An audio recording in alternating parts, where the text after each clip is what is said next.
À la une de l'actualité, le chef de l'exécutif national, Bruno Tshibala, a lancé au cours d'une conférence de presse ce mardi 3 octobre la campagne de vulgarisation de mesures économiques urgentes visant l'amélioration de la collecte des recettes publiques en RDC. Le Premier ministre fait de l'amélioration de recettes publiques par l'intensification de la lutte contre la corruption, la fraude fiscale et douanière, ainsi que la contrebande, son cheval de bataille afin de booster l'économie nationale.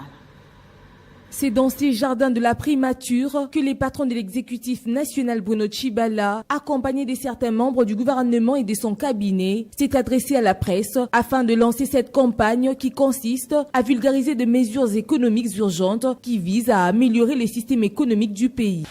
Le Conseil des ministres, du vendredi 29 septembre dernier, vient d'approuver l'ensemble des actes réglementaires et administratifs que je viens d'indiquer. Aujourd'hui, le gouvernement va lancer, avec la tenue de la présente conférence de presse, la campagne de vulgarisation verticale et horizontale des mesures urgentes destinées, comme je viens de le dire, à améliorer les niveaux de collecte des recettes de l'État et le climat des affaires dans notre pays. Sur les 28 mesures urgentes de l'économie, le Bruno Tshibala ont été choisis après avoir sillonné l'ensemble de la République. Le Premier ministre a cité quelques mesures urgentes placées afin de booster l'économie. Il s'agit 1. L'interdiction de la perception des taxes et frais administratifs ou d'intervention illégaux sur l'ensemble du territoire national et aux frontières. 2.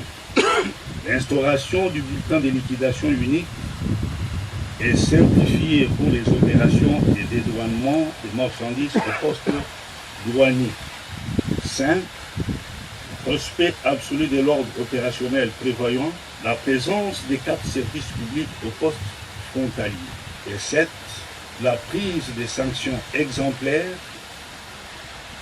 et sévères contre toute personne dont les comportements seraient jugés contraires aux mesures urgentes, etc.